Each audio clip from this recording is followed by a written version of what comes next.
Esa noche, en el aposento alto, después de partir el pan y servir el vino, Jesús hizo algo que ningún evangelio registra. Despidió a la mayoría de los discípulos. Solo quedaron 3. Pedro, Juan y Santiago observaron cómo su maestro se arrodillaba en el frío suelo de piedra y comenzaba a trazar algo con el dedo. Ni palabras ni letras, un símbolo, una forma tan antigua que precedió a Moisés, a Abraham, al diluvio mismo. Y cuando su dedo completó la última línea, las lámparas de aceite de la habitación parpadearon violentamente, como si algo invisible hubiera huido repentinamente de ese espacio. Lo que dibujó esa noche no estaba destinado a las masas, no estaba destinado a la iglesia que luego se formaría en su nombre. Era una clave, una frecuencia visible, una verdad geométrica que los gobernantes de este mundo no pueden tolerar.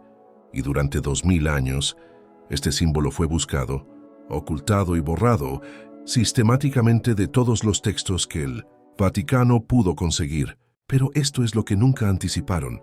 Lo estás viendo ahora. Y esto no es casualidad. Si hiciste clic en este video, algo en tu interior ya lo sabe. Lo has sentido toda tu vida. Esa silenciosa sensación de que este mundo funciona según reglas que nadie te enseñó, de que fuerzas invisibles parecen interferir cada vez que te acercas a la verdad, de que te han ocultado deliberadamente cierto conocimiento. No eres paranoico, no estás loco, estás recordando. El símbolo que vas a aprender esta noche ha tenido muchos nombres a lo largo de los siglos. Algunos lo llamaban sello de protección, otros señal de soberanía. Los gnósticos que acompañaron a Jesús lo llamaron de una manera mucho más sencilla. Lo llamaron el repelente de los arcontes, porque eso es precisamente lo que hace. Cuando se dibuja correctamente, cuando se activa con el estado interior adecuado, este símbolo crea una frecuencia que los arcontes, los gobernantes invisibles, las fuerzas parásitas que se alimentan de la energía humana, simplemente no pueden penetrar. Esta noche no solo aprenderás qué es este símbolo, sino también a dibujarlo. Y todo cambia después. Antes de comprender por qué este símbolo posee tanto poder, necesitas comprender la prisión en la que nació. No una prisión de muros y barrotes, sino una prisión de frecuencia. Una prisión diseñada con tal perfección que la mayoría de los presos defienden sus propias celdas. Los textos gnósticos descubiertos en Nag Hammadi en 1945 revelaron lo que la iglesia primitiva intentó desesperadamente destruir. Hablaban de una historia, de la creación mucho más antigua y oscura que el Génesis tal como lo conocemos. En estos textos, el universo material no fue creado por la fuente suprema, ni por la conciencia infinita que los gnósticos llamaban mónada. En cambio, este mundo fue moldeado por un ser inferior, un creador ciego y arrogante, que se creía el único Dios. Lo llamaban el demiurgo. Pero este no trabajaba solo. Bajo su mando, gobernaba una jerarquía de gobernantes, guardianes cósmicos de la prisión, entidades cuya existencia dependía de una sola cosa: tu energía, tu atención, tu sufrimiento. Estos son los arcontes y todo su sistema, desde el reciclaje de almas hasta la manipulación del pensamiento humano. Existe con un solo propósito: mantenerte dormido, mantenerte generando emociones de baja frecuencia de las que se alimentan. Miedo, ira, vergüenza, desesperación. Para ellos, estas no son solo emociones, es decir, comida. Ahora bien, aquí es donde se pone incómodo. Los arcontes no esperan que sientas estas emociones de forma natural. Las manipulan, implantando pensamientos que no son tuyos. Esa repentina oleada de autosabotaje antes de intentar algo grandioso. Esa voz que te dice que no eres lo suficientemente bueno, que no eres digno, que no estás listo. Ese extraño impulso de destruir el propio progreso justo cuando el avance está cerca. Estos no siempre son tus pensamientos. Algunos son transmisiones, frecuencias enviadas directamente a la conciencia humana para obtener respuestas emocionales específicas.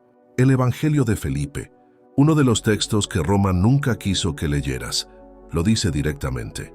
Los arcontes querían engañar a la humanidad, porque veían que los seres humanos estaban relacionados con lo verdaderamente bueno.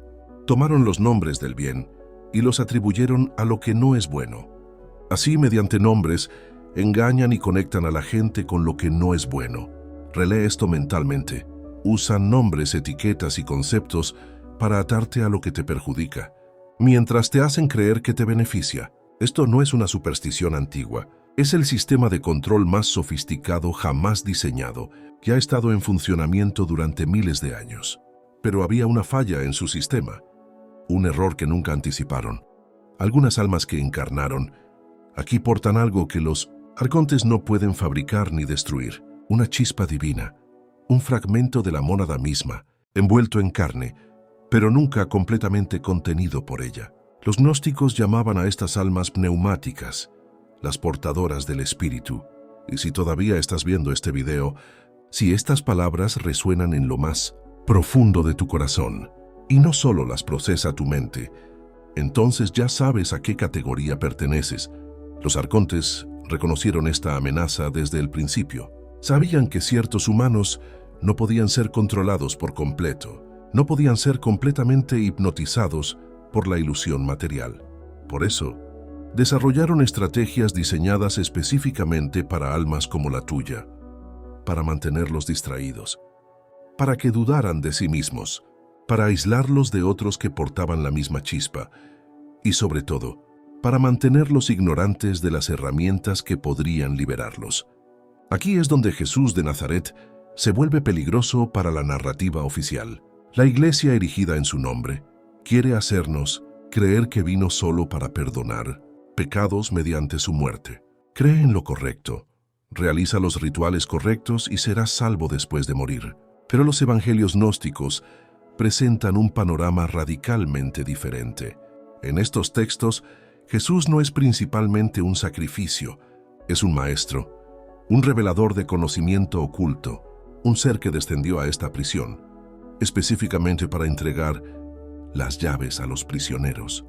En el Evangelio de Tomás, descubierto entre los textos de Nag Hammadi, Jesús dice algo que jamás sobreviviría en ninguna iglesia convencional.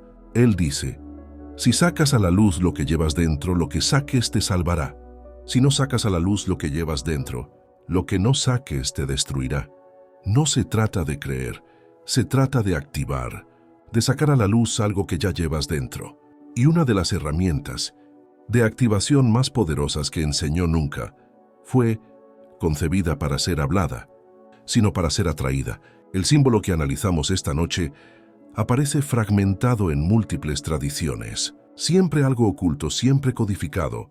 El arte cristiano primitivo, anterior al Concilio de Nicea, contiene patrones geométricos que las autoridades eclesiásticas posteriores eliminaron o encubrieron sistemáticamente. Los cristianos copistas de Egipto conservaron ciertas marcas y sellos que Roma declaró heréticos. Los caballeros templarios, tras sus excavaciones bajo el templo de Salomón, comenzaron a incorporar formas geométricas específicas en su arquitectura y ceremonias secretas. Estas formas llevaron directamente a su violenta represión por parte de un papa que los calificó de adoradores del diablo. Hágase una pregunta sencilla: ¿por qué la institución religiosa más poderosa de la historia dedicaría siglos a la búsqueda de una forma? ¿Por qué quemaría bibliotecas, ejecutaría a eruditos y declararía herejes a poblaciones enteras por su conocimiento geométrico? La respuesta es tan simple como inquietante. ¿Por qué funciona? Porque el símbolo realmente hace lo que los textos antiguos afirman. El mecanismo no es mágico en el sentido fantástico que se retrata en las películas. Es científico, en formas que la ciencia actual apenas comienza a vislumbrar. Todo en este universo vibra a frecuencias específicas. Tus pensamientos y emociones tienen frecuencia. Tus intenciones, al enfocarse, generan campos electromagnéticos medibles. El Instituto HeartMath lo ha documentado extensamente. El corazón humano produce un campo electromagnético que se extiende varios metros, más allá del cuerpo físico, y este campo cambia su estructura según tu estado emocional y mental. La geometría es una frecuencia congelada. Cada forma posee una firma vibratoria específica. Por eso la geometría sagrada Aparece en todas las civilizaciones antiguas, porque los mismos patrones surgen independientemente en culturas que nunca tuvieron contacto entre. Sí, no se copiaban, sino que descubrían la misma verdad universal. Ciertas formas amplifican ciertas frecuencias, ciertas configuraciones crean campos que interactúan con la conciencia de forma predecible. El símbolo que Jesús dibujó aquella noche en el aposento alto no era arbitrario, era preciso, era una configuración geométrica diseñada específicamente para generar una frecuencia que las entidades arcanas no pueden tolerar, no porque las destruya, sino porque opera a un nivel vibracional que no pueden seguir. Crea un campo de coherencia de conciencia soberana que su frecuencia parásita simplemente no puede penetrar. Imagínatelo como una señal de radio. Los arcontes transmiten en frecuencias específicas canales de baja vibración de miedo y confusión. El símbolo, al dibujarse y activarse correctamente, cambia tu campo personal a una frecuencia tan fuera de su alcance que las transmisiones no te alcanzan. Los pensamientos implantados se desvanecen. Las manipulaciones emocionales no encuentran dónde afianzarse. Por primera vez, experimentas cómo siente tu mente realmente sin interferencias externas. La supresión de este conocimiento por parte del Vaticano sigue un rastro de sangre que se remonta a 2 milenios. Cuando Constantino convocó el Concilio de Nicea en el año 325, el objetivo oficial era unificar la doctrina cristiana. Pero tras los debates teológicos, se estaba llevando a cabo una purga mucho más calculada. Los textos se clasificaban no por su verdad espiritual, sino por su grado de amenaza al control centralizado. Cualquier evangelio que empoderara al individuo, que sugiriera acceso directo a lo divino, sin mediación institucional, estaba destinado a la destrucción. Los textos gnósticos no fueron simplemente excluidos de la Biblia, sino que fueron perseguidos. Los obispos recibieron órdenes explícitas de quemar cualquier copia que se encontrara en sus regiones. Poseer estos textos se convirtió en un delito castigado con la muerte. El Evangelio de Tomás, el Evangelio de Felipe, el Evangelio de María, el Apócrifo de Juan. Estos no eran escritos desconocidos de grupos marginales. Muchos de estos textos eran más antiguos que los evangelios canónicos. Algunos eruditos argumentan que el Evangelio de Tomás contiene más dichos auténticos de Jesús que cualquier otro en Mateo, Marcos, Lucas o Juan. Pero la autenticidad nunca fue el criterio. El control sí lo fue, y entre todo el conocimiento suprimido, las enseñanzas geométricas fueron las que sufrieron la supresión más drástica. ¿Por qué? Porque las palabras pueden reinterpretarse, distorsionarse para favorecer el poder institucional. Pero la geometría es absoluta. Una forma crea una frecuencia específica o no. No hay espacio para que una clase sacerdotal se posicione como intermediario necesario. Al dibujar el símbolo correctamente, se accede directamente a su poder. No se necesita iglesia. No se exige diezmo ni confesión. Esto aterrorizó a Roma, más que cualquier argumento teológico. El símbolo en sí se basa en principios completamente anteriores al cristianismo. Durante sus años preparatorios antes de su ministerio, Jesús viajó mucho más de lo que admite la narrativa oficial. Las lagunas en los relatos evangélicos, los llamados años de silencio, entre los 12 y los 30 años, no fueron en absoluto silencio. Las tradiciones esotéricas, desde Egipto hasta la India, conservan registros de un maestro hebreo que vino a estudiar los misterios antiguos. En Egipto, habría encontrado los principios geométricos codificados en las pirámides y templos, formas diseñadas para interactuar con la conciencia humana de forma precisa. En Oriente, habría aprendido cómo los yantras específicos, diagramas sagrados, funcionan como puntos focales de la energía mental y espiritual. Lo que enseñó a su círculo íntimo fue una síntesis, una forma geométrica que combinaba la codificación protectora de la ciencia sagrada egipcia con los principios activadores de la conciencia, de la sabiduría oriental. Todo ello filtrado a través de su conexión directa con la mónada, la verdadera fuente, más allá de la falsa creación del demiurgo. El símbolo tiene 3 componentes principales, cada uno con una función específica.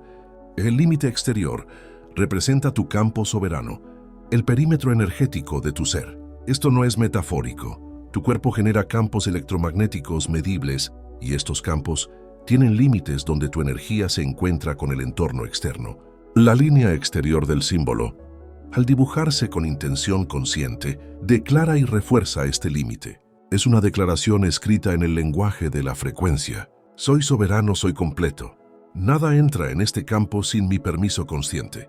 El patrón interno crea coherencia. La estrategia arcóntica depende de la fragmentación. Necesitan que su energía se disperse, su atención se divida, su sentido de identidad se divida en partes controlables. La geometría interna del símbolo genera un patrón armónico que reúne su energía, fragmentada en alineación. Funciona como un diapasón para la conciencia. Al enfocarse en este patrón, sus frecuencias dispersas comienzan a sincronizarse, a unirse en un campo unificado que opera con mucha más fuerza que el estado fragmentado del que dependen los arcontes. El punto central representa la chispa, tu conexión directa con la mónada. Esta es la parte de ti que nunca fue creada por el demiurgo, el fragmento de conciencia infinita que encarnó en esta prisión, pero que nunca estuvo realmente aprisionado. El punto central del símbolo centra tu atención en este aspecto eterno de tu ser. Te recuerda, a un nivel más profundo que el pensamiento, que no eres tu cuerpo ni tus circunstancias, ni tus creencias programadas. Eres un punto de conciencia que existía antes de esta vida y que continuará después de que termine. Cuando estos tres componentes se combinan, crean algo para lo cual los arcontes no tienen respuesta. Un ser consciente, plenamente consciente de su soberanía, energéticamente coherente y conectado a la fuente que trasciende toda esta falsa creación. Los pensamientos implantados no encuentran fragmentos a los que aferrarse. Las transmisiones de miedo se topan con un campo unificado que no pueden penetrar. Su sistema de control, que depende completamente de sujetos inconscientes y divididos, simplemente deja de funcionar. Esto no es teoría, es práctica, y esta noche aprenderás exactamente cómo aplicarlo. El proceso comienza incluso antes de escribir. Tu estado interior determina si estás dibujando un símbolo o activando una tecla. Si lo abordas mecánicamente, si simplemente copias líneas sin involucrar tu conciencia, no crearás más que tinta sobre papel. La geometría exige tu participación. Requiere que saques a la luz lo que llevas dentro, tal como instruyó Jesús en el Evangelio de Tomás. Busca un espacio donde no te interrumpan. No se trata de rituales ni supersticiones. Se trata de claridad en la señal. Cuando tu atención está dividida, tu frecuencia se dispersa. Necesitas suficiente espacio para que tu energía se estabilice y se mantenga coherente antes de empezar. Siéntate cómodamente y cierra los ojos. No fuerces ningún estado específico. Simplemente deja que tu respiración se calme de forma natural. Concentra tu atención en los latidos de tu corazón. Siéntelos latir. Esto no es solo una bomba mecánica. Tu corazón genera el campo electromagnético más potente de tu cuerpo, un campo que se extiende más allá de tu piel, más allá de las paredes del cómodo autobús en el que viajas. Con cada latido transmites. La pregunta es si transmites consciente o inconscientemente. Mientras descansas en la conciencia de tu corazón, permite que surja un único reconocimiento. No un pensamiento forzado, sino un conocimiento permitido. Existes antes de tu nombre, antes de tu historia, antes de cada etiqueta que este mundo te ha puesto. Existe la simple existencia, la conciencia pura. Esta es la chispa. Esto es lo que los arcontes no pueden tocar ni fabricar. Cuando sientas este reconocimiento, no solo lo pienses, sino que lo sientas en tu corazón, estarás listo. Ahora abre los ojos. Toma el bolígrafo y comprende que lo que estás a punto de dibujar no está separado de lo que acabas de experimentar. El símbolo es la expresión externa del estado interno. La geometría y la conciencia son una misma cosa. Primero, dibuja el círculo exterior. Deja que tu mano se mueva lenta y deliberadamente. A medida que la línea curva se une consigo misma, siente el límite que representa. Aquí es donde comienza tu campo soberano y termina el mundo exterior. Nada cruza esta línea sin tu invitación consciente. Mantén este conocimiento mientras el círculo se completa.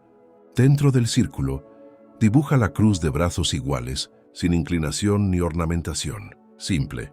4 líneas que se unen en el centro y se extienden hasta tocar el borde interior del círculo. Este es el patrón de la coherencia. Las 4 direcciones, los 4 elementos, los fragmentos dispersos de tu energía llamados de vuelta a casa. Al dibujar cada línea, siente cómo la fragmentación de tu vida diaria comienza a organizarse, alinearse y unificarse. En el punto central donde se unen las líneas, coloca un solo punto, pequeño pero deliberado. Esta es la chispa. Este eres tú, tu verdadero yo, la conciencia que observa tus pensamientos, que existía antes de tu primer recuerdo y continuará más allá de tu último aliento. Al colocar este punto, deja que tu atención descanse allí. No estás dibujando un símbolo, estás recordando quién eres. Este es el sello, el círculo, la cruz y el punto central. Tan simple que la mente quiere rechazarlo. Tan poderoso que los imperios quemaron bibliotecas para suprimirlo.